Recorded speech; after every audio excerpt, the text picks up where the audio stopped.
Olá a todos, de novo. Olá a todos, boa noite. Tudo bem com vocês? Bom, eu resolvi abrir um pouquinho antes, tá?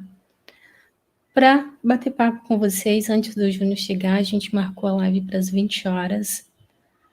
Então, vamos aguardar e para poder dar um pouquinho de atenção para vocês. O Júnior vai dar uma daquelas aulas dele que são muito boas, muita informação. E deixa eu dar boa noite para quem já está aqui. Eu só não vou falar quem é do YouTube e quem é do Facebook. Lembrando, o pessoal do Facebook, se inscreve no canal no YouTube também, tá? Isso é muito importante para mim, que vocês se inscrevam no canal. Mesmo que depois vocês assistam as lives pelo Facebook, mas se inscreve no canal, tá bom? Obrigada. Boa noite, Mário Borges. Primeiro, sim, o Mário Borges foi o primeiro no YouTube. Ponto de vista, olá, boa noite. Luiz Miguel, boa noite. Um beijo para todos de Portugal. O Luiz está lá em Portugal. José dos Anjos, olá, boa noite. Guilherme. Samuel Souza, Pedro Andrade, Dínamo olá, belezinha. Boa noite, André Moura. Paulo Bortoleto, boa noite. Vander Pereira, boa noite. Washington Oliveira, Kleber Rocha, boa noite para todos de Minas. O Kleber é de Bom Jesus, do Galho. Marcelo Apolo, olá, meu amigo. Quanto tempo? Boa noite. Marcos Laureano, boa noite. Uiratã Alcântara, olá, boa noite, obrigada. Vander Pereira comentou, like, isso, pessoal, não esqueça o like, compartilhem com seus amigos, isso ajuda o canal, tá? É muito importante essa ajuda de vocês. Paulinho Souza, boa noite. Dinamo comentou, meu Deus, como esperei pelo Júnior falar dos motores nucleares. Pois é, hoje ele vai falar. O Fábio de Souza comentou, não posso ficar muito ainda trabalhando. Boa noite. Boa noite, Fábio. Samuel Souza comentou, eu não entendo muito, mas é legal as explicações. Sim. Então, aí, vendo as explicações, aprende um pouquinho, né? Não vai virar um expert como o Júnior, né? Mas se aprende um pouco. Elvis Olimar, boa noite. Samuel Souza, boa noite. Rosimar Oliveira, olá, querida, boa noite. José Ivan, qual é o caso? Bom, o Júnior vai falar um pouco sobre motores nucleares. Alessandro, boa noite. Josmar Marques, boa noite. Renata Sato, olá, querida, boa noite. José Alcides, eu estou aguardando o Júnior chegar, tá, pessoal? Mais uns 5 minutinhos ele já deve estar aqui. Paulo Rogério, boa noite. Kleber Alves Ramos, boa noite. O Natan, boa noite. O Natan de Fortaleza, um beijo para todos de Fortaleza. Amo Fortaleza, espero poder ir visitar em breve, acabando essa pandemia, que eu gosto muito. Rafael, boa noite. Joséilson Silva, olá, boa noite. Cláudio Eduardo, boa noite. Sheldon, boa noite.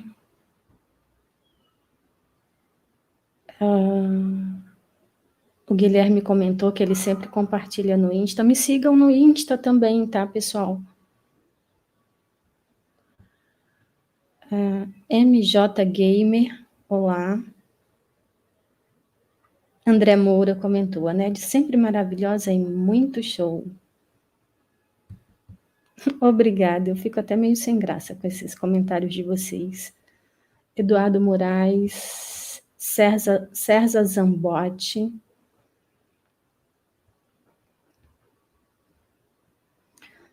O César falou que adora o canal. Obrigada, César.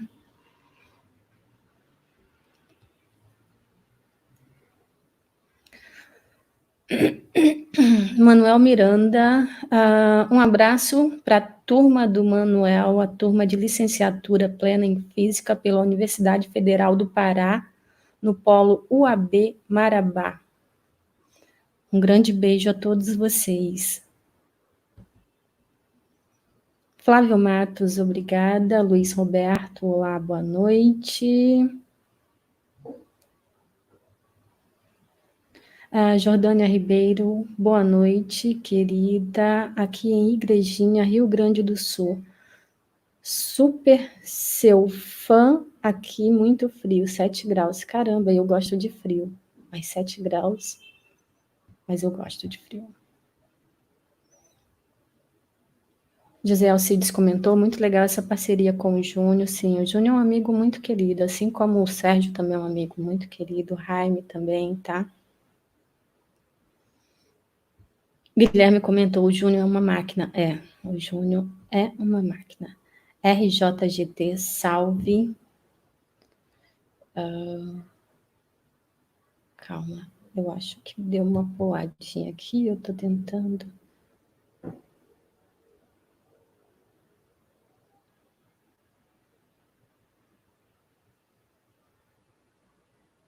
Eu tô tentando ler as mensagens de todos vocês, tá? Mas tá pulando o chat, então vai ficar algumas pessoas que eu não vou conseguir.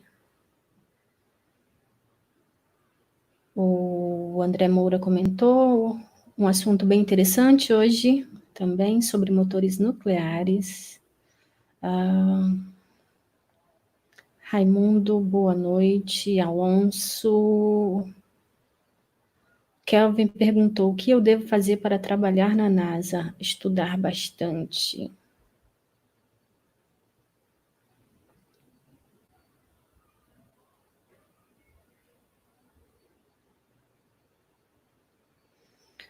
Wallace Taylor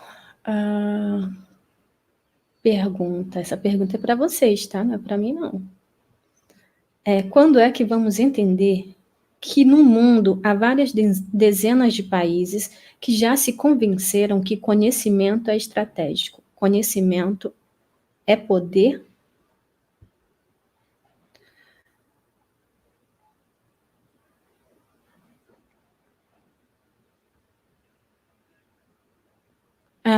Conhecimento é a base para tudo, tá? Sem conhecimento, sem estudo, não tem nada.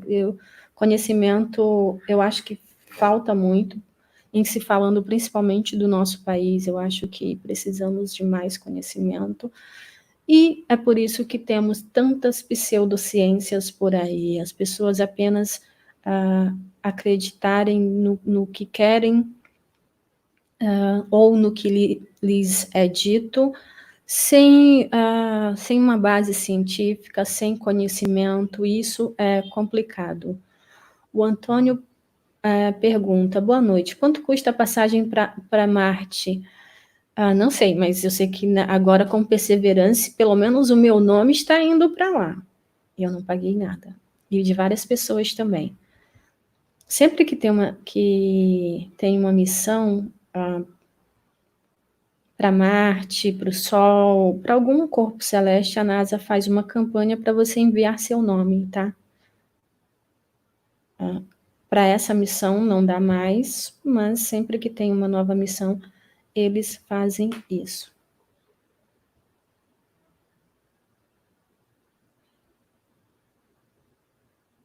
A Maria de Fátima, olá, um salve para o Acre.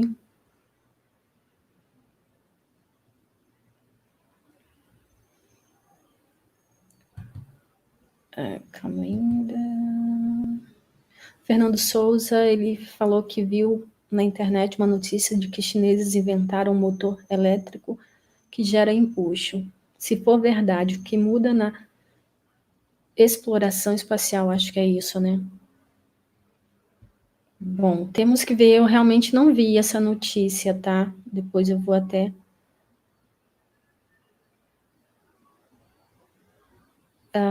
depois eu vou até dar uma olhada. Nasser Gomes, boa noite. Juan Marques, o meu nome também está indo, é de várias pessoas.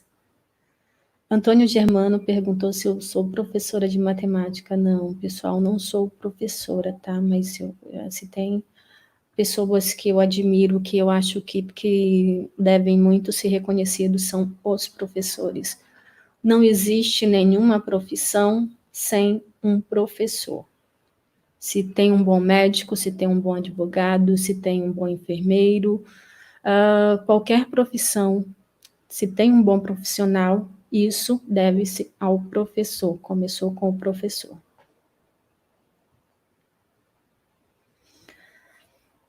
O Rafael Soares pergunta: o que você acha de mais incrível em Marte?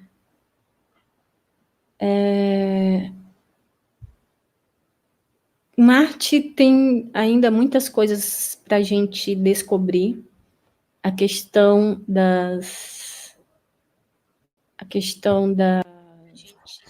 de água, que pode ter água, né? E eu vou falar uma coisa para vocês. Se eu fosse Marte, a primeira coisa que eu iria procurar era o Opportunity. Desculpem, mas eu me apeguei àquele robozinho. Não posso fazer nada. E chegou aqui, pessoal, o Júnior. Boa noite, Júnior. Bem-vindo para mais uma live no canal.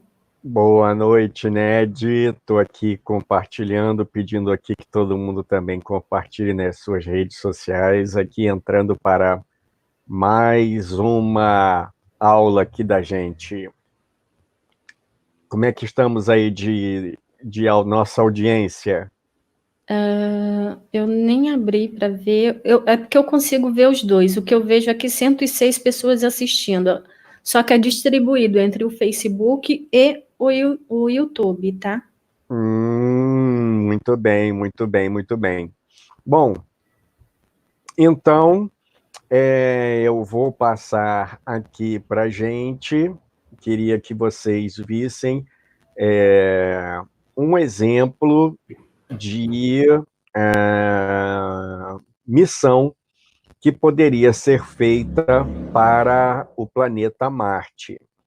Estamos já há bastante tempo ouvindo as histórias de Marte, os planos para a colonização marciana, que é uma coisa que ainda vai demorar bastante, ainda vai demorar muito, muito, muito, mas eu queria mostrar um exemplo de uma missão que foi efetivamente planejada, e alguns detalhes desta missão, planejada por especialistas mesmo em astronáutica, nada mais, nada menos do que Von Braun, a equipe da NASA pós-Apollo, do programa de Applications do Apollo, e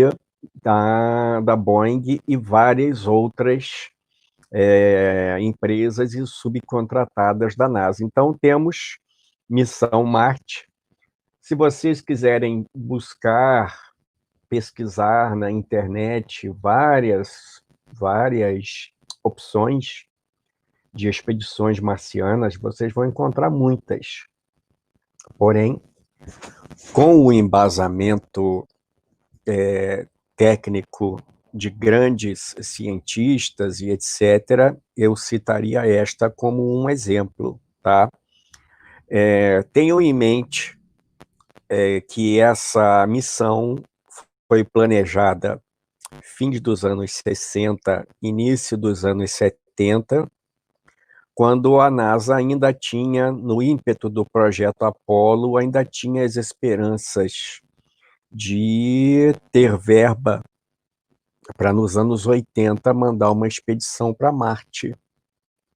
E este foi um dos projetos mais acentuados, mais frisados entre os engenheiros aeroespaciais, os desenhistas, os designers, etc. Vai ser tema outro dia a espaçonave que foi projetada na União Soviética, também com o mesmo objetivo, na missão até Marte, mas hoje eu vou mostrar um projeto americano que foi tema de muito estudo, tá? Por parte. Então, aqui, Missão Marte, a ideia, aí eu botei isso aqui que eu achei legalzinho, aqui os astronautas num quadriciclo, né? A ideia de enviar uma expedição a Marte não é nova, fazia parte do programa espacial de longo prazo da NASA, desenvolvido por um grupo de pesquisas naqueles dias de entusiasmo após a primeira aterrissagem na Lua, do homem na Lua. Então, para isso, precisávamos de motores. Bom, aí é o seguinte, é obrigatório que a gente tenha algum tipo de motor especial para acelerar uma espaçonave para Marte? Não é obrigatório que você tenha algum tipo específico de motor, contanto que ele seja um motor adequado em termos de impulso específico, duração de funcionamento, confiabilidade, etc. E o que nos levou a esta missão em particular foram os motores movidos à energia atômica, tá? Então, essa missão baseou-se principalmente em torno dos motores, tá? Dos motores que seriam utilizados para fazer a propulsão das naves espaciais. Então, vamos começar a juntar o quebra-cabeça, tá? Nerva, anos 60, começaram os cientistas a imaginar alternativas mais possantes para a propulsão no meio interplanetário e logo, naquela época, a indústria atômica estava em pleno desenvolvimento, logo imaginaram as perspectivas de efetiva propulsão atômica para os motores foguete, para as espaçonaves, né? E um desses programas propostos foi o Nuclear Engine for Rocket Vehicle Application, NERVA, tá? Vem dessas iniciais, motor nuclear para aplicações em veículos movidos a foguete, tá? Aí a gente tem um esquema básico do NERVA, só a parte específica da maquinaria do propulsor, tá? Estou aqui compartilhando, por isso que eu estou meio devagar aqui, beleza.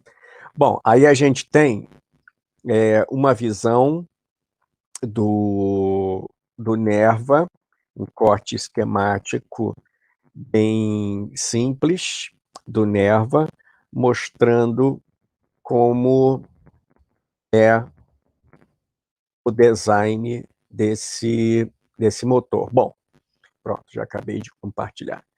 Bom, aí a gente tem, olha só, esse aqui o motor NERVA,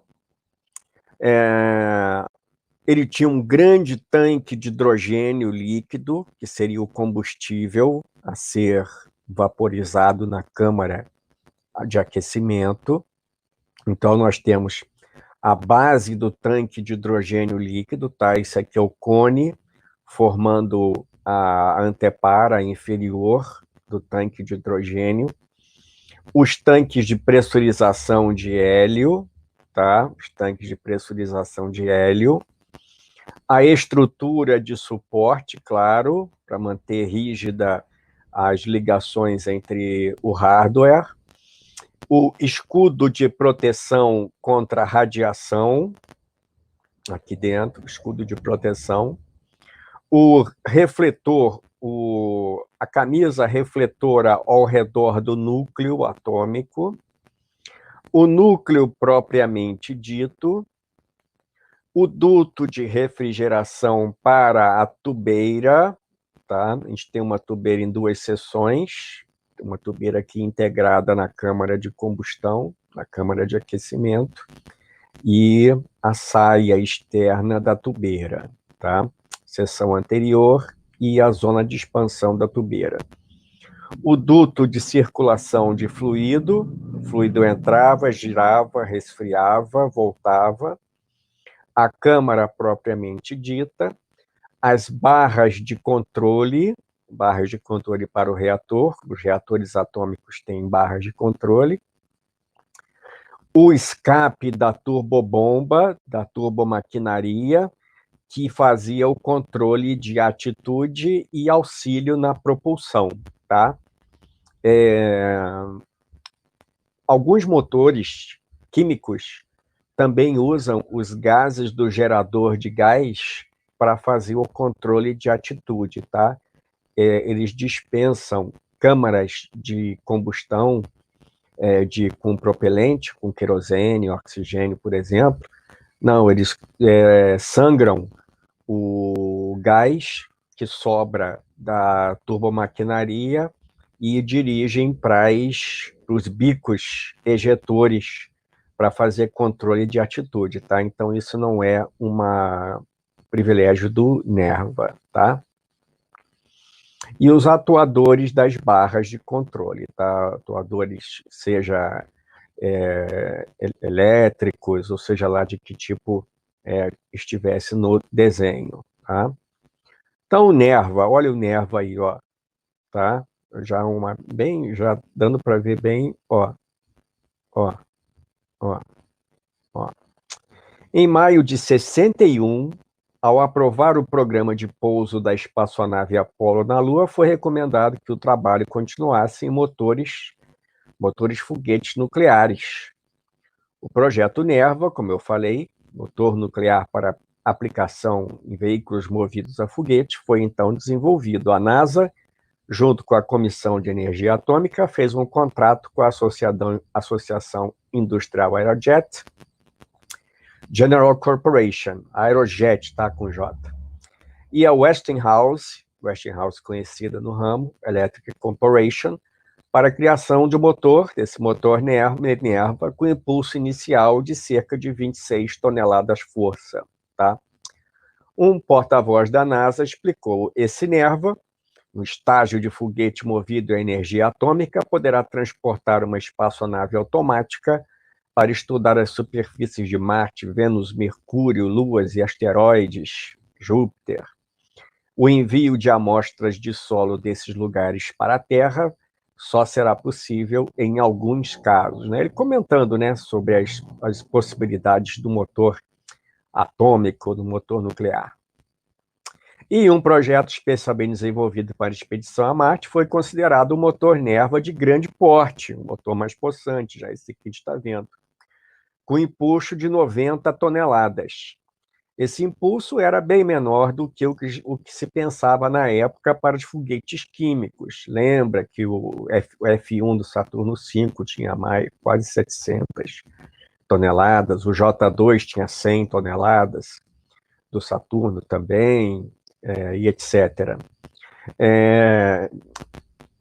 Esse impulso era significativamente menor do que o dos grandes foguetes químicos, já que o estágio com motor nuclear seria acionado na órbita próxima à Terra, ou seja, o motor seria acionado quando a espaçonave já estivesse em velocidades orbitais.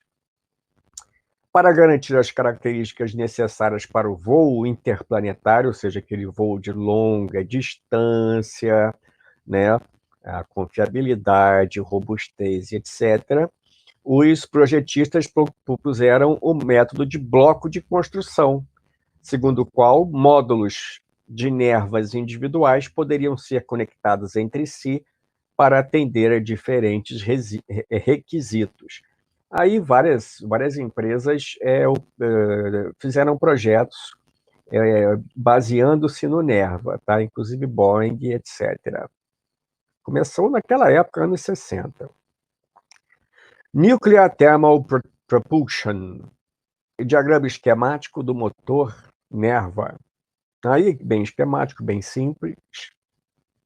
A gente tem o hidrogênio entrando, hidrogênio aqui, entrando, a turbomaquinaria, tá? O impeller e as paletas da turbobomba, a turbina em si, os bocais de escape, que são esses bocais aqui, tá? Eles podem ser fechados, etc. Tubulação do sistema de refrigeração da tubeira, hidrogênio fluindo pela camisa, tá? Também é utilizado em foguetes químicos. Bocal, ou bico do motor, o bocal do motor, tubeira.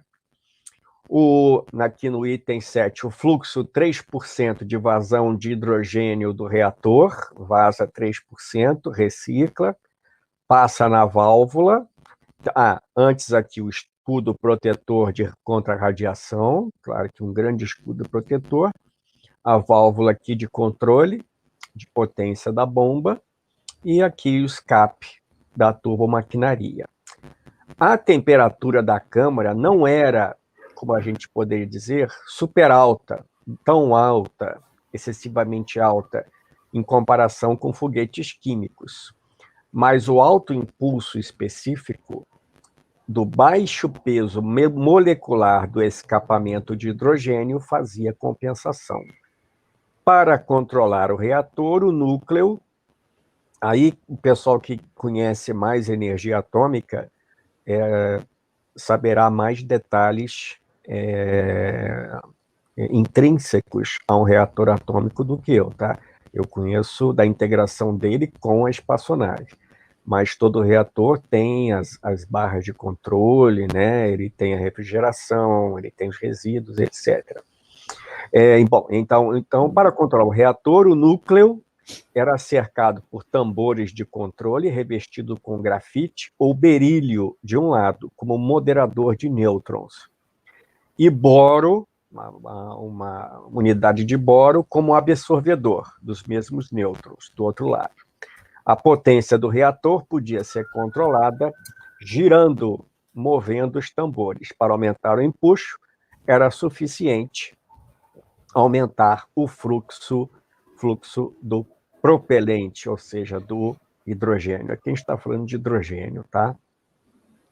Lembrando, gente, que o Nerva é um tipo de motor atômico, tá? É um tipo. É o que eu escolhi para colocar para vocês. Aqui, repetindo aqui o design. O princípio desse dispositivo, dessa máquina motora, é muito simples. Em vez de uma câmara de combustão para queimar, por exemplo, hidrogênio e oxigênio líquido, o hidrolox, como a gente chama, né, nos foguetes de hidrogênio e oxigênio líquido, no motor convencional, o motor nuclear possui um reator atômico com uma composição de combustível, no caso do Nerva, o urânio enriquecido, tá? Que funciona como uma fonte de calor, controlado pelas unidades de grafite. O hidrogênio líquido era bombeado, ou é bombeado, através de canais do reator em alta pressão, formando uma possante corrente quando aquecido. Não é necessário o oxigênio.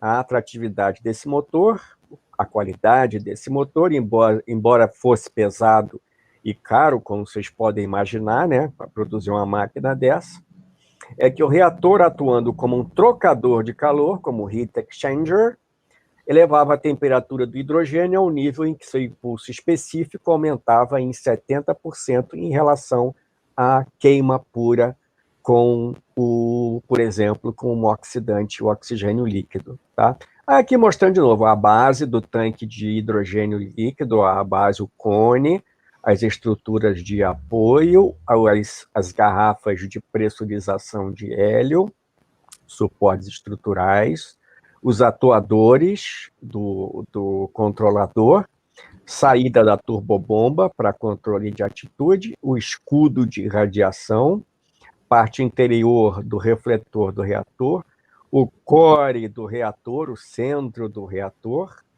o tambor de controle, o vaso de pressão, a concha de pressão, para aguentar as pressões, aqui a sangria para que volta para a turbobomba, a alimentação do combustível, aqui a parte da tubeira junta na garganta e a extensão da tubeira para aprimorar o impulso, o empuxo, tá? Bom, e aqui, repetindo, é um exemplo de missão marciana. Vocês vão encontrar vários, tá? Escolhi esse porque é um que eu gostei de estudar, é um que eu gostei de... que me remete à minha infância, porque quando eu era criança, o primeiro Missão a Marte que eu li foi essa daqui, tá? Nave marciana. Foi preciso eu caçar um desenho russo, olha, para mostrar aqui.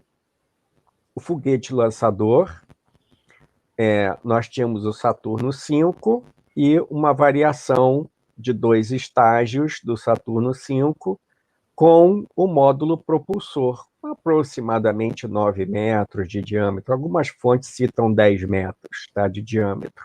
Outras citam um diâmetro menor, tá? Então, aqui seriam lançados por um foguete Saturno. Bom, nave marciana. E aqui, muito simplesmente, tá? Um diagrama bem esquemático. Compartimento dos veículos de descida. Aqui a cabeça aqui da espaçonave, tá? A espaçonave aqui é enorme, tem pelo menos 9 metros aqui de diâmetro, tá? Então, nós temos uma casamata, uma carcaça de proteção, com os veículos de descida, veículos automáticos e tripulados para aterrissagem no planeta. 2, cabine principal da nave de descida.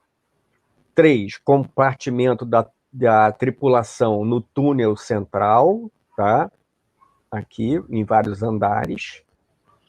4, o estágio de cruzeiro com o motor Nerva, tá? 5, boosters laterais com motores Nervas também. 6, exemplo do motor Nerva montado. 7, aqui é uma visão de um desses daqui, tá? Tanque com hidrogênio líquido de 10 metros de diâmetro, capacidade 45 a 160 toneladas. Elementos de conexão, possivelmente ligados em atividade extraveicular, e o dispositivo de acoplamento com outros veículos, né, para montagens posteriores. No final, esses cilindros passaram a ser chamados, em algumas vezes, como os rebocadores interorbitais, ou Shuttle Nerva também, tá? Teriam missão de impulsionar a espaçonave, desacelerar, voltar para a órbita terrestre e ser usado novamente, tá? Aqui um 3D bonito que eu cacei na net, olha, montando a espaçonave, tá? Ah, detalhe, algumas versões desse projeto previam 6 naves, uma frota de 6 naves. Porém, este especificamente previa 2 espaçonaves, tá? Seguindo próximas, uma backup da outra, tá? Seria uma missão dupla, 2 espaçonaves. Aqui é a seção de cabeça daquela nave, ó, a parte aqui. Esse desenho não é diretamente relacionado a esse do Von Braun, esse aqui me parece que é o da Boeing, porque tem um veículo de reentrada independente aqui.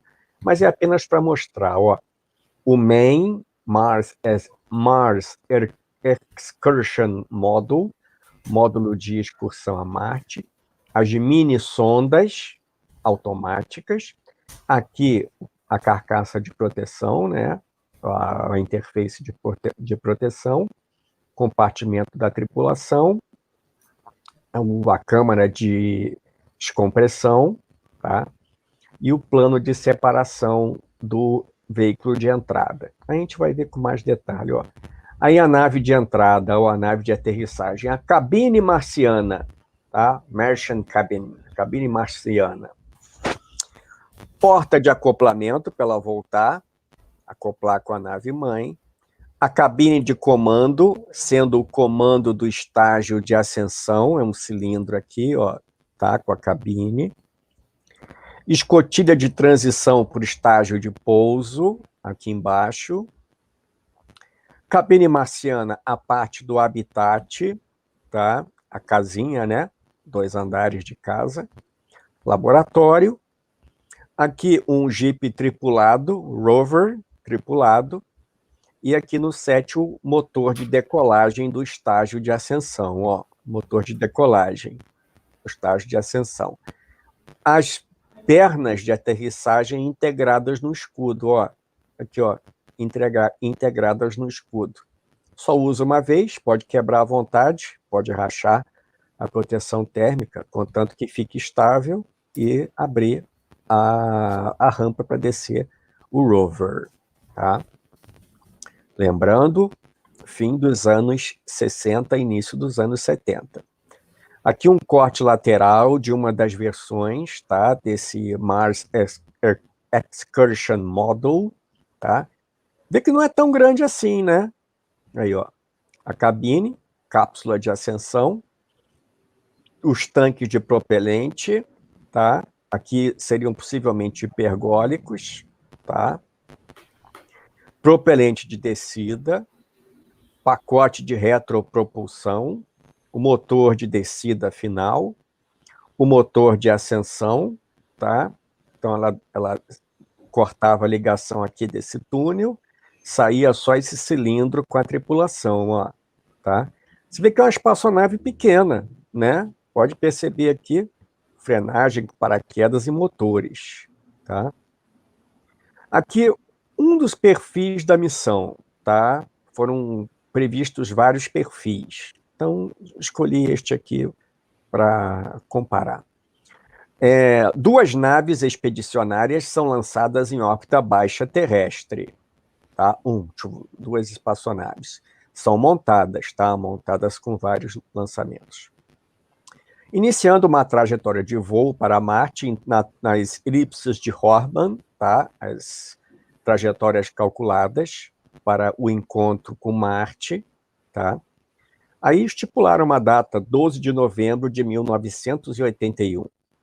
Naves são colocadas em uma órbita elíptica de 24 horas em torno de Marte em 9 de agosto de 1982, no item 3.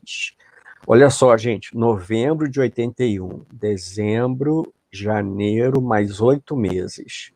Lá se vão 10 meses no espaço, 2 naves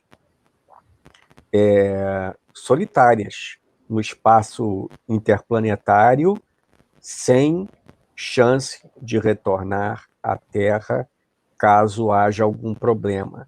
Comecem a pensar nisso ao ver os planos da SpaceX com Starship querendo mandar uma espaçonave a Marte daqui 2, 3, 4 anos. 4. Período de exploração em Marte, tá? Incluindo o lançamento de sondas automáticas e o desembarque de grupos de 3 astronautas de cada nave, no módulo Excursion. Tá? 5. Partida da órbita marciana em 28 de outubro de 1982. Né? Ficariam lá de agosto, setembro, outubro de 82. Imagina isso, gente, 1982. 6. Tem mais. Manobra de assistência gravitacional, slingshot. Eu já falei o estilingue gravitacional em vários vídeos. Slingshot perto de Vênus em 28 de fevereiro de 1983, ajeitando a velocidade, desviando a trajetória de voo para um rápido retorno à Terra. Sondas são lançadas na atmosfera de Vênus, aproveitando a oportunidade. Flyby, tá? Só um sobrevoo. Item 7. Entrando em órbita terrestre em 14 de agosto de 1983. Ó, decolaram 12 de novembro de 81, voltaram 14 de agosto de 83. Tripulações são transferidas para uma espaçonave Space Shuttle. Eles já estavam imaginando, já nos 70, o Shuttle funcionando a partir de 79, para retornar à Terra. Nessa época, eles imaginavam ter o Skylab reativado com uma unidade de propulsão provisória, possivelmente sendo o núcleo de uma nova estação, ou uma estação independente, tá? Tempo total de voo, mais ou menos 640 dias terrestres. 640 dias de voo espacial. O recorde de voo ininterrupto é do Dr. Valery Polyakov, 438 dias, 17 horas e 58 minutos, se não me falha a memória, tá? Imagina só. Bom, missão a Marte. Primeiras considerações. O plano previu um voo de um ônibus espacial tripulado em 75, uma estação espacial em órbita terrestre logo depois, as melhorias do foguete Saturno V e o estágio superior Nerva, completando esse desenvolvimento. Todos esses projetos previam uma nave com a proposta da Boeing em 69 para ser desenvolvida, com o Mars Excursion Module, módulo de excursão marciana, para pousar os astronautas no planeta, como eu já falei. Os testes em órbita terrestre, claro, do primeiro módulo de excursão, começariam em 78, com o pouso, como a gente já viu, em 82. Duas naves da expedição viajariam juntas para dar redundância. Outras fontes previam 6 naves. Os ônibus nucleares, ou seja, os shuttle Nervas, usados para propulsão seriam essencialmente os mesmos módulos de propulsão primários, Primary Propulsion Module, da Boeing, que ela planejou. E possuíam 38 toneladas a menos do que o da Boeing. Aí falar da Boeing já é outra história. Mas devido ao menor ΔV na órbita de Marte, menor ΔV necessário para descontar e entrar na órbita de Marte, apenas 3 módulos de propulsão primária, ou apenas 3, tá? 3. Apenas 3 módulos primária do Nerva, agora do Nuclear Shuttle, seriam necessários para cada nave, em oposição aos 5 da Boeing, o monstro. Bom, cada nave consistia 2 ppm laterais, seriam abastecidos apenas parcialmente, o suficiente para que o ΔV, a mudança de velocidade necessária, impulsionasse a espaçonave para Marte em novembro de 81. Eles então se descartariam e manobrariam de volta ao ponto de encontro, a órbita terrestre, acoplando na estação espacial. Lá seriam abastecidos de novo e reutilizados para voos Terra-Lua, ou outra expedição para Marte, o rebocador orbital, o Space Tug, rebocador orbital. 1 ppm central. Ele daria todo o ΔV, todo o diferencial de velocidade restante para a missão. A inserção em órbita marciana, inserção transterrestre, ou seja, injetar o conjunto espacial na órbita de Marte e depois ejetá-la da órbita marciana para voltar para a Terra, transterrestre. E uma manobra de frenagem de volta à órbita terrestre ao fim da missão, claro, frenar a economias significantes seriam obtidas ao frear e sair de órbita elíptica marciana em grande altitude, muito alongada, ao invés de uma órbita circular menor, como era o projeto da Boeing. O módulo de missão planetária, Planetary Mission Module, abrigando 6 tripulantes, com os suprimentos suficientes para 12, caso uma espaçonave tivesse que ser abandonada ao longo da rota. A redundância que eu falei para vocês. Módulo de missão planetária, a cabeça aqui, tá? Módulo Main, Mars Excursion Module, com uma massa de 43 toneladas, isso aqui previsto, tá? Poderia descer da órbita elíptica alta com 3 cosmonautas, que ficariam na superfície aquele período que eu falei, né, outubro, novembro, né, até 60 dias. Como as duas naves estariam em comboio, em voo conjunto, os dois MEM poderiam pousar um próximo ao outro, obviamente, né, para fornecer apoio mútuo, né? Seria idiotice mandar duas naves, uma pousar 10 mil quilômetros uma da outra, né? Continuando. Todos os 6 cosmonautas na superfície do planeta poderiam retornar em um dos estágios de subida do NEM, tá? Por isso que aqui tem 1, 2, 3, 4, pelo menos, e mais 2 aqui, ó, tá? Isso aqui lembra, gente, o projeto lunar soviético, que lembra, tem vídeo meu falando, eles iam mandar um módulo lunar não tripulado, 0 quilômetro, pousar antes da nave tripulada, e o Lunokhod rodava em torno dele, fotografando e filmando, e o módulo tripulado ia pousar a distância, pouca distância, para garantir que o cara pudesse voltar no módulo reserva, tá? Então, nenhuma novidade. Bom, 16 sondas não tripuladas, aquelas sondinhas menores, 12 recolheriam amostras de vários lugares da superfície marciana para o módulo lá em cima. 4 seriam largadas na atmosfera de Vênus durante o flyby, o sobrevoo daquele planeta no retorno à Terra. Perfil da missão, aí repetindo. 12 de novembro de 81, injeção Transmars Injection. Cada nave tinha uma massa inicial em órbita terrestre LEO, baixa terrestre, de 727 toneladas. Após a manobra de 3,8 metros por segundo, os 2 propulsores laterais se separariam, deixando um único propulsor, o módulo da tripulação e o módulo de expulsão com as sondas, massa total de 614 toneladas. 9 de agosto de 82, inserção em órbita marciana. A nave entra em órbita elíptica, requerindo um delta-V, um corte de 2,2 km por segundo. Massa antes dessa manobra, 295 toneladas, e depois queimando em torno de 226 toneladas, aquele monstro em órbita marciana. Os MEM, aquele cone, separados, desceriam, pousariam na superfície. Enquanto isso, as tripulações deixadas, os 3 membros das tripulações deixados a bordo lá da nave orbitante, largariam as sondas de retorno de amostra, examinariam a superfície, as luas marcianas, Phobos e Deimos, né? Teriam que fazer... Aí, teriam que concordar as órbitas, né, dos orbitadores com Phobos e Deimos, né?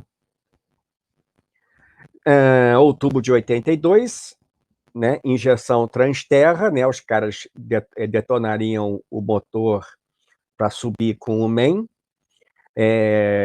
né, deixando a parte inferior. Massa no início dessa manobra, 172 toneladas. Aí passa o tempo, outubro, novembro, dezembro, janeiro, fevereiro todinho. Acabou fevereiro, chegam em Vênus. Swing by, slingshot.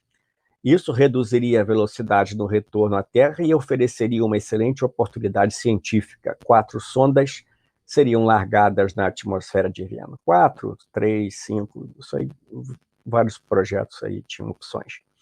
Agosto de 83, inserção na órbita terrestre. O PPM, o motor, dispararia pela última vez para frear a espaçonave na baixa órbita terrestre, na LEO. Acoplaria com a estação espacial, na mesma órbita terrestre, obviamente, e as tripulações e suas amostras seriam colocadas em quarentena. Massa final da nave, 72,6 toneladas. Aí entra aqui Von Braun, né? Preferiu essa abordagem no retorno direto à Terra do que no módulo de comando Apollo. Esse perfil de missão economizaria o propelente e o risco de contaminação da Terra por organismos marcianos seria eliminado. Ou seja, ao invés dos caras virem e pousarem direto na Terra, ficariam primeiro na estação espacial, suponho eu, no módulo de quarentena, tá? Também quarentena as amostras. A própria nave seria recondicionada, olha só, recondicionada. 2 estágios PPMs adicionais acoplados, abastecidos, prontos para expedições em Marte em 83, 86 e 88. levando a uma base de 50 pessoas em 1989, com exceção do Maine, né, que a gente viu que ficava com o estágio inferior lá embaixo, né? Todas seriam reutilizáveis. Aí, ó, aí tem aqui o cronograma, né? Earth, aqui, decolagem, operações em órbita terrestre, saída da órbita terrestre, aí vinha, Mars Arrival, 9 de agosto, né? Por agosto, né? Em órbita marciana, alongada, operações em Marte, a nave já pousou, aí Marte transita, né? Aí, ó, espaçonave decola, o módulo da tripulação, né, de pouso, né, aciona o seu estágio de ascensão, se encontra com o veículo marciano em órbita, e aí, pumba, saem da esfera marciana 28 de outubro de 82, fazem o slingshot em Vênus, fazem as pesquisas venusianas, e aí, ó, por dentro, chegam em 1983 em órbita terrestre, ó, tá? 1981 Mars Landing Mission Profile, tá? Aí, ó, que legal, ó. Earth Orbit Departure, 6 homens por nave, 6 tripulantes, né? Em cada nave. Claro que isso aqui é apenas artístico, né? Mas vamos ver, ó. Manobras de abandono da Terra, né? 1. Montagem da nave em órbita terrestre. Tá? 2. Injeção, Mars Transinjection by Nuclear Shuttles, né? Injeção transmarciana, né? A saída pelos shuttles nucleares, tá? Pelos módulos de propulsão. Soltou os módulos de propulsão, cut off, corta o motor. Aí, ó, lembra do Falcon 9 fazendo boost back? Aqui, ó, novidade nenhuma, galera, ó. Shuttle retrofire, costeando, shuttle return to assembly orbit, na estação espacial. Aí eles imaginavam uma estação espacial até com tipo um estaleiro, tá? Uma estrutura em treliça fechada, tá? Enorme, seria um troço enorme, onde eles seriam montadas, né? As espaçonaves seriam guarnecidas e montadas, tá? Veículo planetário, esse cilindro aqui, tá? Aí, ó, os diagramas de peso, né? Saindo da esfera terrestre, ó, aí aqui está tudo em pés, né? 33 pés de diâmetro, né? 3 vezes 3, 9, né? 9 metros e pouco, né? 270 pés de comprimento, 160 mais 110 pés, 1.600.000 libras, né? Multiplica aí 1 milhão vezes ponto 453,59, né? Praticamente 700 e tantas toneladas, né? Me corrija aí se eu estiver errado. Chegada em Marte, aí a espaçonave chegando em Marte com suas 650.000 libras, né? Praticamente aí 600 por 2, 325 toneladas, mas a gente já fez o breakdown. Saída de Marte, espaçonave abandonando Marte, tá? Com o propelente ainda aqui sobrando aqui no tanque. Retorno à Terra, ela aqui, ó, tá? Durante a viagem, aí, ó, olha o MEM, tá? E as sondas secundárias, ó, aqui o casulo de proteção, as saídas extraveiculares, 1, 2, 3, 4 andares, mais equipamento acessório, tá? A partir daqui, tanque, ó, isolando eles também do motor ao Nerva, ó. E aqui as naves em comboio, né? O comboio das naves. Opção: acoplagem e giro para gravidade artificial, tá? Lembra na live que eu fiz da Gemini? Já tinham projetos de gravidade artificial, só que usando cabos, tá? Então não era novidade, ó.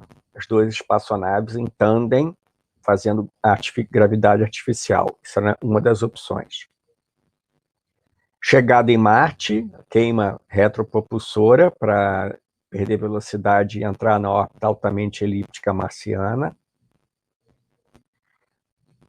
Mars Surface Sample Return, aqui a nave não tripulada, né, mandando amostras para a nave mãe, tá, de vários locais.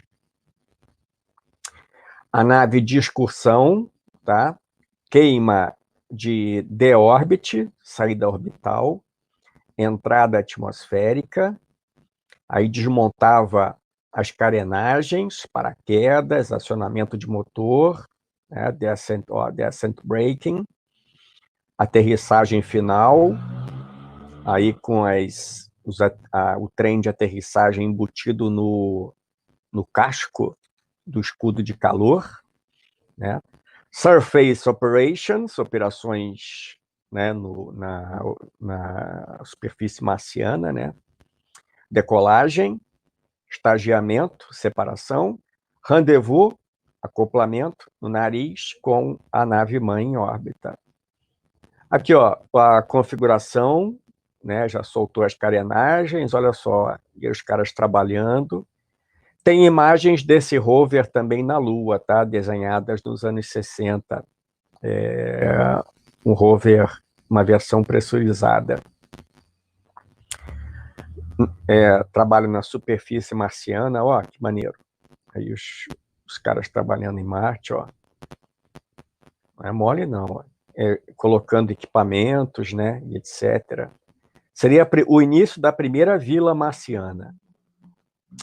Ascensão, estágio de ascensão, soltando depois os tanques, encontro com a nave-mãe em órbita. Aí aqui um desenho bonito, ó, a fase de descida, tá? Opção frenagem inicial com um balute ou parabalute, um balão paraquedas, depois paraquedas e motor, tá? Depois decolagem do estágio de ascensão e encontro com a nave-mãe, tá? Um desenho simplificado. Isso aqui é da Enciclopédia Astronáutica. Aqui volta oficial. Decolagem não, saída de Marte, abandono de Marte. Vê que até eles pintam Marte com os canais, ó. O cara tinha fascinação pelos canais marcianos. Passando por Vênus, sonda venusiana, lembrando que nessa época os soviéticos já tinham descido os Venera 3, 4, 5, 6, 7, 8, na superfície venusiana, tá? E os americanos iam pousar uma nave em Vênus em 78, com a Pioneer Venus 2. Pioneer Venus Multiprobe, como eles chamavam. Então, ó, Vênus. E aí, Earth Return, retorno à Terra. Aí aqui um modelo de estação espacial aqui que eles tinham na época, desenhado na época, tá? Retornando à Terra, fazendo a queima, né, para inserção em órbita terrestre, né? E aqui mais ou menos a fase do programa integrado. Olha que maneiro. Um grande estação espacial baseada num estágio de Saturno, precursor do Apolo, olha, aí ó, Saturn Workshops. Como o Skylab acabou conhecido, né? Orbital Workshop. Olha que maneiro, uma grande estação, 2 estágios de Saturno, com praticamente aí 9 metros de diâmetro, ó, cada um, acoplados um ao outro. Anos 70, 71, 72, 3, 4, tá? Até 79, ó. Lunar, Apolo com 6 pessoas, Extended Apollo, 2 módulos Apollo, tá? Uma equipe. Estação lunar. Aí, ó, gente, isso aqui naquela época. E hoje os caras ainda falando de gateway. Orion para Marte, Starship lunar, não sei o quê, tudo isso aqui, ó. Olha só o cilindrão, ó, com pernas de aterrissagem, ó. Base espacial lunar para 6 tripulantes, ó. Planetário, orbitador Mariner. Isso aqui virou Viking, tá? Viking aqui também, ó. Mariner Orbiter e o Viking, tá? Mariner 9 e Viking. Depois Mariner 10 para Vênus. Orbitador de transmissão de grande quantidade de dados. Grand Tour, espaçonave para os planetas, acabou virando a Voyager. Tá? Transportação, Saturno V, Space Shuttle, com o desenho daquela época. Ó, tá? Rebocador interorbital e o Shuttle espacial, o módulo de propulsão. Tá? Aí depois, passou o tempo, novas abordagens. Coloquei como curiosidade. Os recentes avanços, isso aí tipo 2 anos atrás, 3 anos atrás, na tecnologia de materiais podem abrir um caminho muito mais acessível para o desenvolvimento de um motor foguete nuclear, sugere Michael Rutz, principal investigador da NTP, Nuclear Thermal Propulsion, do projeto da NASA no Marshall Space Flight Center. Durante décadas, a série de projetos do sistema de propulsão nuclear envolveu reatores alimentados por urânio altamente enriquecido. Agora, estão sendo estudados sistemas que usam urânio com pouco enriquecimento. Um dos principais benefícios dessa abordagem é o uso de um urânio com mais baixo enriquecimento, pode permitir instalações de teste de motores foguetes atuais sejam modificadas para uso com motores nucleares. Também serão desenvolvidos e demonstrados sistemas para capturar todos os efluentes potencialmente radioativos do teste no solo, protegendo o meio ambiente. Secundário, o uso de urânio de baixo enriquecimento pode ter menos impacto no orçamento e no cronograma, devido à redução nas normas de manuseio e segurança, observa o mesmo cientista. Esses itens podem ser muito benéficos para o trabalho a ser realizado. O objetivo geral do projeto é determinar a viabilidade e acessibilidade de um motor com baixo teor do urânio enriquecido. Pesquisas anteriores com o NERVA descobriram que os motores alimentados pelo composto de grafite exibiam erosão e rachaduras, obviamente, indesejadas. Portanto, o esforço para avaliar uma nova forma de combustível cerâmico metálico é um foco principal desta nova abordagem. Aí, a BWXT Nuclear Energy Incorporated, com sede em Lynchburg, Virgínia, está trabalhando com a NASA em projetos e operações conceituais. Depois, quem quiser pesquisar, ver como é que está o andamento da BWXT, tá? Para a fabricação de combustível e núcleo de reatores, suporte, licenciamento para os testes em solo, programa de teste, etc. É um momento oportuno para direcionar nossas capacidades, dizem eles, né? Onde vemos oportunidade de crescimento a longo prazo em propulsão nuclear e energia de superfície também nuclear, tá? Unidades de energia nuclear de superfície. Diz o Rex Kevenden, presidente e diretor executivo da empresa. Fabricação do motor reator e combustível para a espaçonave movida a energia nuclear é só um exemplo. Atualmente, este combustível está sendo desenvolvido e fabricado pela empresa.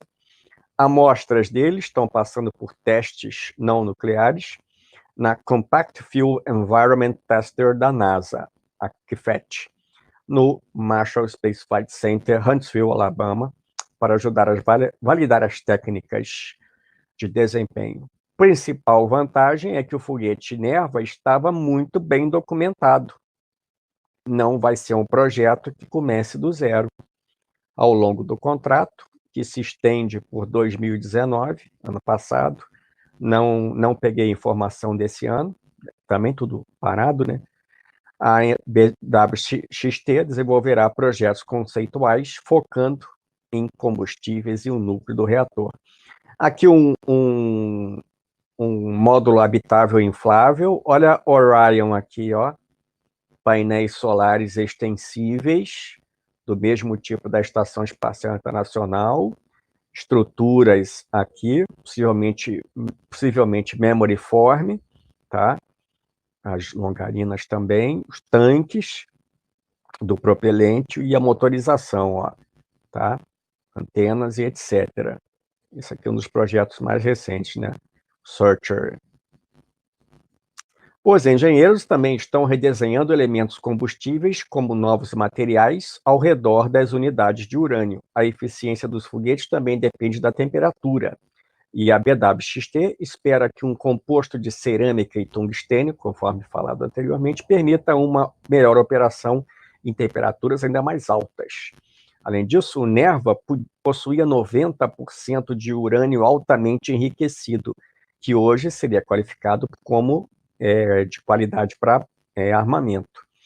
Mas como o processo de fissão libera calor mais que o suficiente, esses níveis são um exagero, segundo os cientistas atuais.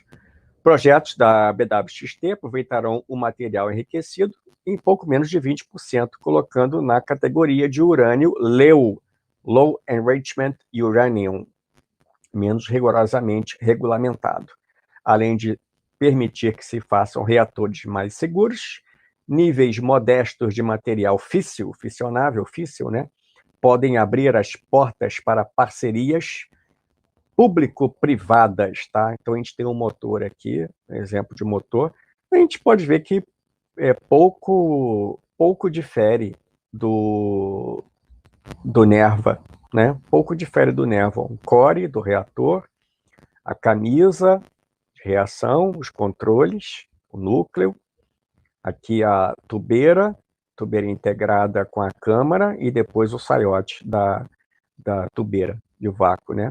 Os refletores, o core do reator, e aqui, raiz, aqui, ó, a espaçonave, que é um 3D que, não sei quem foi que fez, mas olha, o NERVA, e aí, né, a cabine da tripulação lá longe, escudo de radiação na própria caixa do motor, mais o tanque, né, isolando a grande distância, e aí aqui o conjunto na fase inicial de impulsão.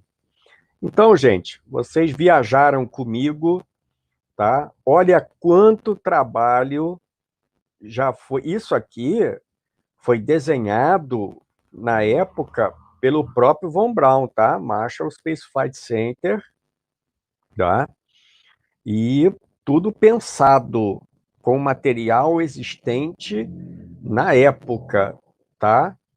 As espaçonaves, perfil de missão, com a tecnologia disponível nos fim dos anos 60, início dos anos 70. Olha que imagem legal, com o Space Shuttle bem dos antigos, ó, como veículo de transferência de tripulação, né? Que possivelmente aqui a aproximação aqui dos conjuntos tinha que ser uma montagem aqui assistida por braços robóticos e etc., né, para fazer a conexão dos propulsores com o estágio principal.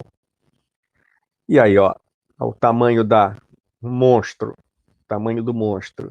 Isso aqui, ó, então o motor nuclear, propulsão, tá? Duas espaçonaves para prover redundância, pouso próximo, superfície marciana, os módulos de excursão, fornecendo redundância para o retorno das duas equipes, no caso de um módulo der problema durante a estada marciana. Bom, Ned, então a gente viajamos em Marte com motores nucleares, tá? E aí quero saber se o pessoal achou legal, se o pessoal gostou. Sim, o pessoal gostou. Primeiro, deixa eu ver aqui a mensagem do Tata, que mandou um superchat de R$10. Muito obrigada. Ele comentou: super live fantástica, como sempre, Júnior. Muito show. Eu queria, assim, que vocês, gente, já fizessem uma ideia na cabeça de vocês. Olha o quanto que é necessário para mandar uma expedição a outro planeta. Isso é uma coisa radicalmente diferente de você ficar numa estação espacial que é aqui no quintal, tá? A estação espacial é uma coisa maravilhosa, né? A gente estudando a estação espacial, como eu estudei para fazer um livro só sobre ela, fui me tocando cada vez mais da maravilha que é. Mas ela nada mais é do que uma casinha no quintal, gente. Entende? Uma casinha no quintal. E uma nave para a Lua. Pousar uma espaçonave órbita lunar, um gateway lunar, uma órbita alongada lunar, ou num ponto Lagrange que seja. Imagina a complexidade. E daí para Marte. E daí para Marte, uma viagem de milhões, centenas de milhões de quilômetros no total, 600 e tantos dias que sejam, anos a fio, né? Isso aí, prevendo a estada em órbita, na fase marciana, só um pouquinho, ó. Só uma coisinha de nada em, órbita, em território marciano, tá? E aí, esses são os desafios, né? Para voltar, assistência de gravidade, passar por Vênus, para fazer assistência gravitacional, aproveitar e passar por Vênus, já no interior, né, digamos, do sistema solar, e retornar. Imagina quanta coisa, quanta redundância essas naves não deveriam ter para assegurar que, pelo menos aí, uma voltasse com todo mundo a bordo. Tá? Transportem isso para hoje e vê se nós temos condição, se vocês confiam que a gente tem condição para fazer uma coisa dessas. Então, sempre um pé atrás. Tem a pergunta do Tiago Nunes, ele pergunta se o Nerva usava hidrogênio puro, se não tinha reação química, se era 100% reação física. Ao que consta, o hidrogênio entrava, rolava na camisa e entrava na cama de combustão, era simplesmente aquecido pelo core do reator e ejetado. Tá?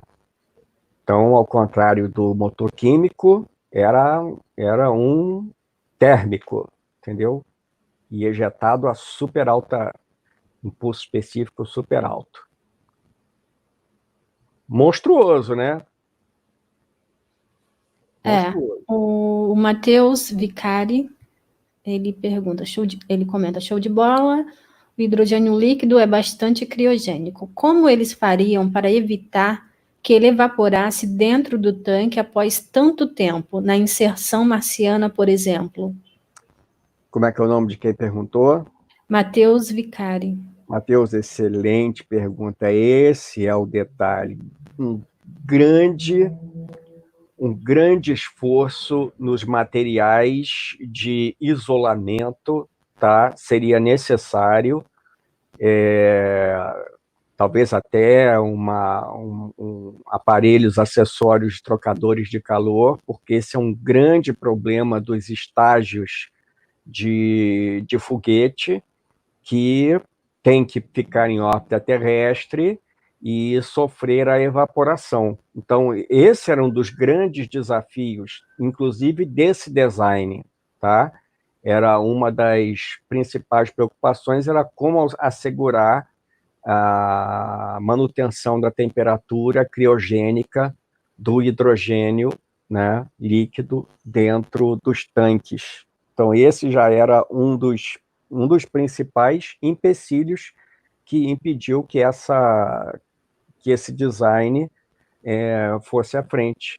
Aí o pessoal pergunta, fomos na Lua em 1969, por que não fomos para Marte? São coisas extremamente difíceis. Para ir para a Lua é uma coisa, né? Para ir para Marte já é totalmente diferente.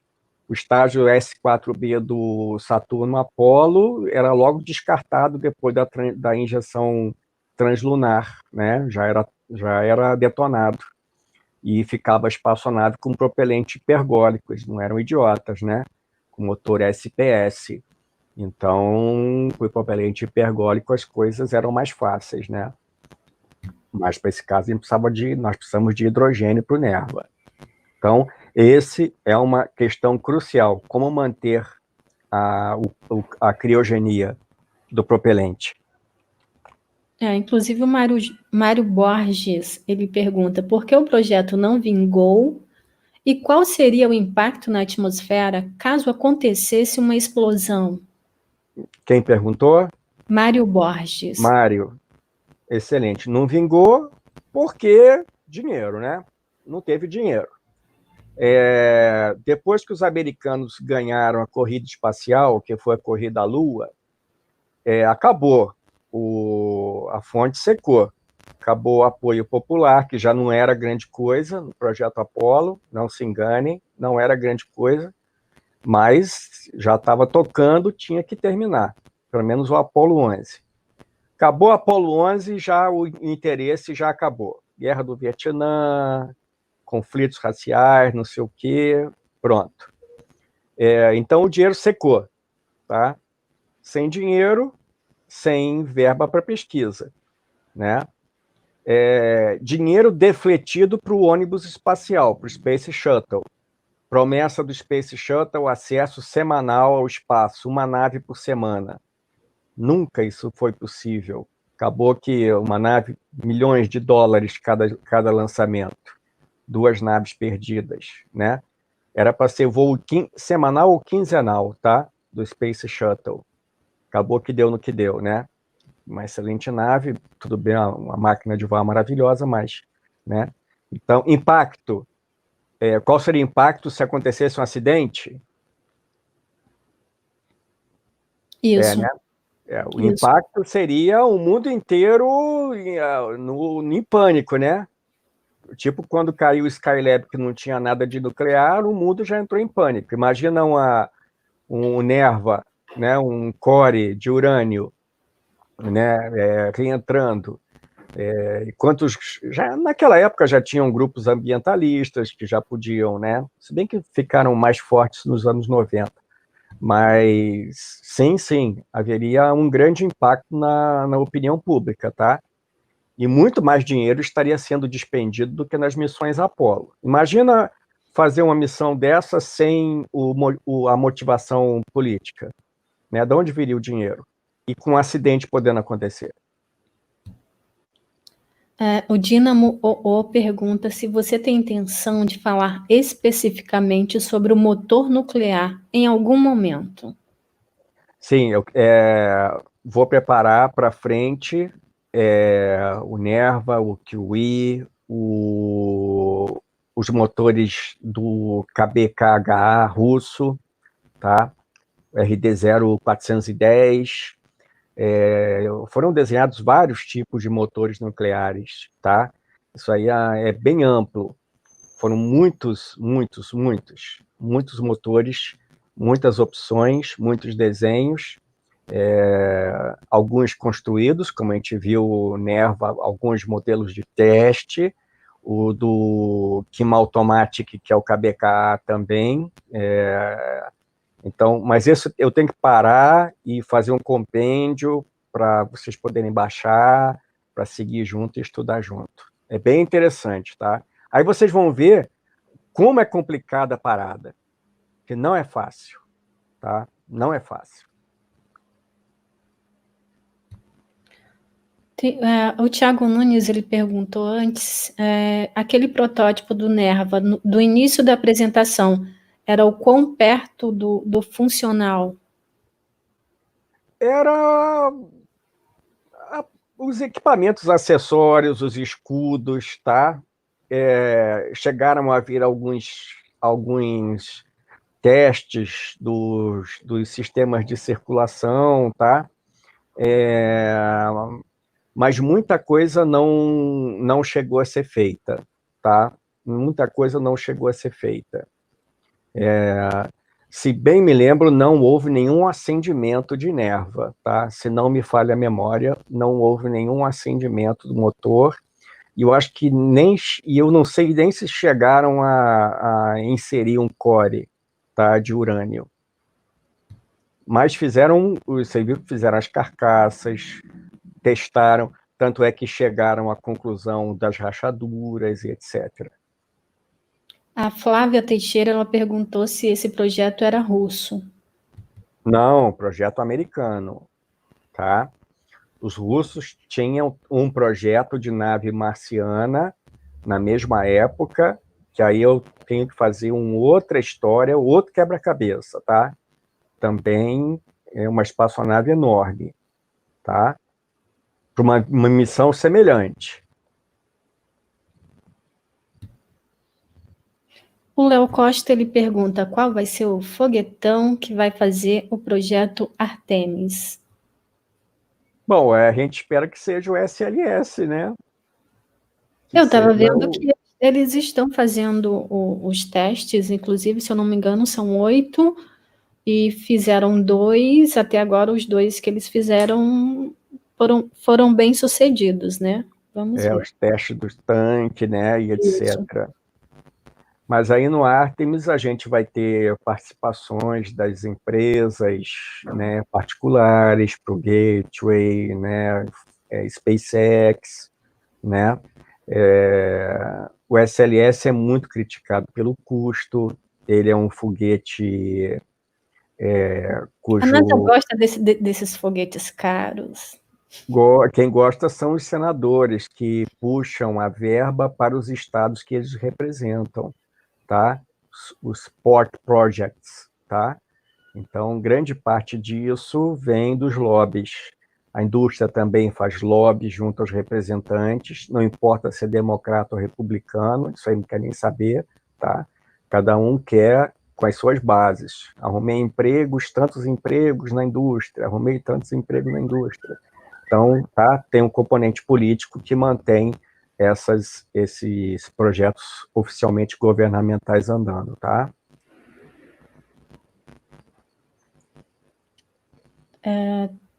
Tem uma pergunta aqui, mais uma pergunta do Tiago. Ele pergunta se o NERV é herdeiro do projeto SNAP, SNAP, ou são projetos diferentes? Não, o SNAP é fornecedor de energia elétrica, tá? Não é um propulsor. São fornecedores de energia,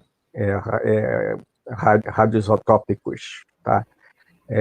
SNAPs eram usados em satélites, usados como fonte de energia para equipamentos, programa lunar, onde eles precisassem de um mini reator para produzir energia, colocavam um SNAP. Tá? Tinha até alguns satélites que eram lançados só para testar o SNAP. E o russo tinha o reator de polônio, tá? A central de energia de polônio, no Lunokhod, etc. E tinha os Topaz, Romástica, nos satélites USA, de sensoriamento, de detecção por radar. Aliás, gente, teremos, eu e Ned vamos fazer com um especialista em satélites militares, uma live que terá como tema satélites militares, e aí um pequeno apanhado do universo de satélites militares em breve. Exatamente.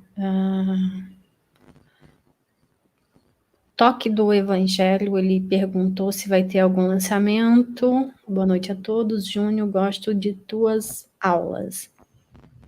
Bom, próximo lançamento, acho que amanhã tem um chinês, mas até agora eu não vi se terá transmissão. O Electron está programado agora, né? Foi adiado para o dia 5. Que é domingo? Isso. Talvez a gente transmita, né, Ned? Eu não lembro que hora, não olhei.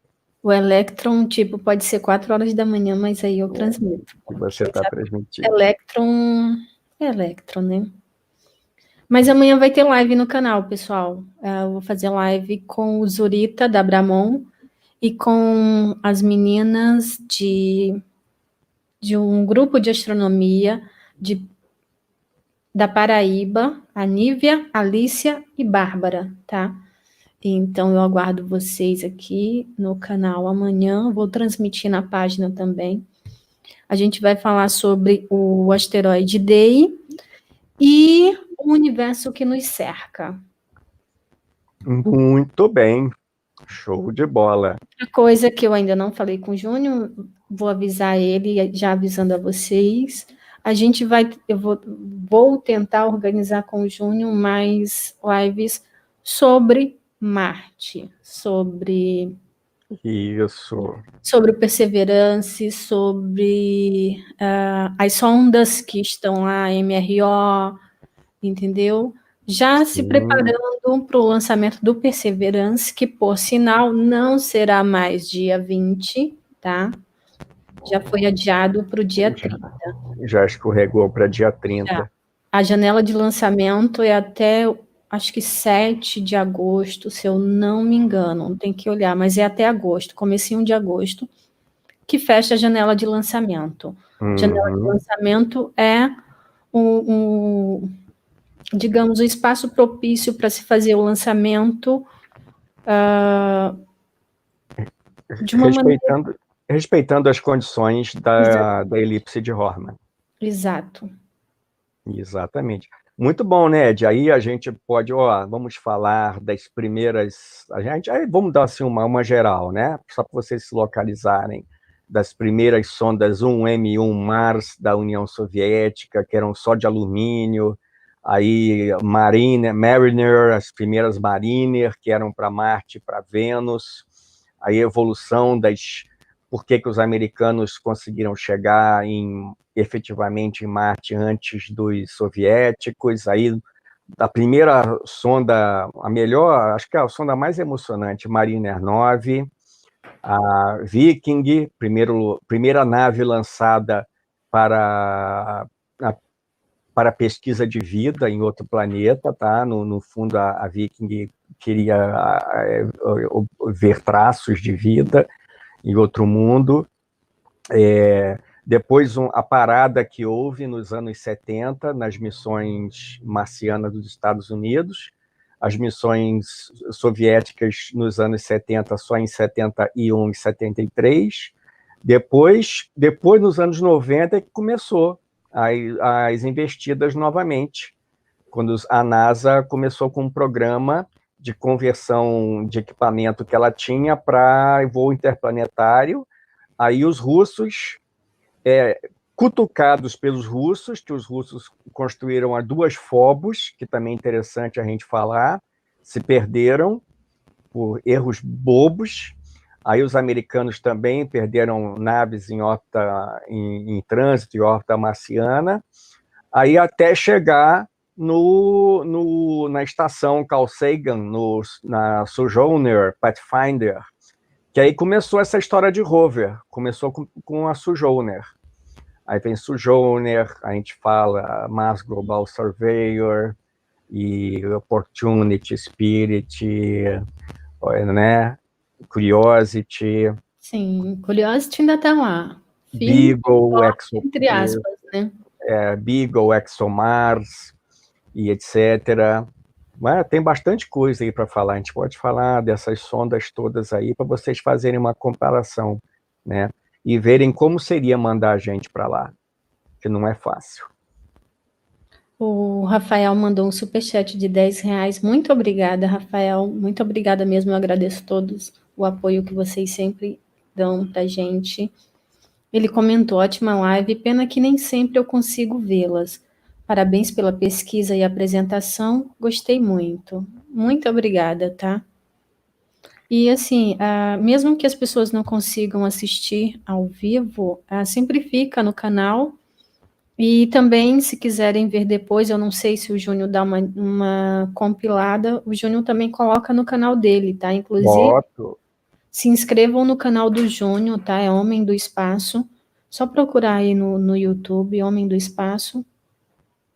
Inclusive, tá como parceiro do meu canal. Se quiser, é só clicar lá e já vai direto para o canal dele. Se inscrevam no canal do Júnior, sigam a página dele no Facebook.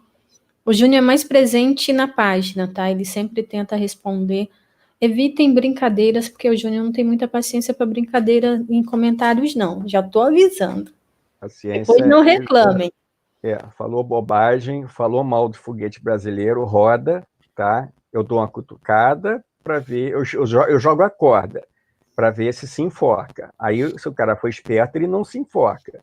A maioria, eu dou a corda, ele mesmo enrola no pescoço e pede para eu puxar. Aí, já que ele pediu, eu puxo, tá? Porque eu não sou de negar os prazeres inconfessáveis do ser humano.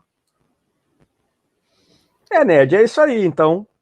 É isso. E assim, a live amanhã vai ser às 19 horas, tá? Quem sabe depois, não sei, à disposição do Júnior, a gente possa, eu não sei se vai demorar muito, acredito que não. A live que eu vou fazer com o pessoal do Clube de Astronomia, do grupo de astronomia. Qualquer coisa a gente tenta fazer uma, sei lá. Isso, ver como é que eu estou de serviço amanhã, que eu tenho que adiantar umas coisas, mas a gente vê, quem sabe. Tá É bom bom? que a gente está sempre tendo contato com vocês. Isso, inclusive é algo que a gente comentou, a gente está sempre em contato com vocês, essa interação com vocês é muito bom para a gente, inclusive, para saber se vocês estão gostando do trabalho que a gente faz, né, Júnior? Porque olha só, gente, assim, só para explicar para vocês, nesse período de pandemia, eu sou professor de desenho técnico, né? Tenho meus alunos, tanto estudantes de engenharia mecânica, engenharia civil, etc., tanto quanto engenheiros também. Então, não podemos ter aula presencial. Esse momento brasileiro pegou todo mundo. Mal ou bem, a nossa instituição, aonde eu sou filiado, conseguiu manter as aulas online, mas a presença online ela é ela é muito ela requer muito do professor. Então eu tirei uma hora aqui para fazer esse apanhado rápido para montar para vocês. Espero aí ter mais tempo aí livre, tomara que essa lockdown termine, para que a gente possa voltar, mantendo a segurança, obviamente, para poder voltar tudo ao normal e a gente apresentar trabalhos assim cada vez mais calmos, né? E não corridos para vocês. Mas é bom que vocês mantenham aí o contato com a gente, né, mantém vocês atualizados, né?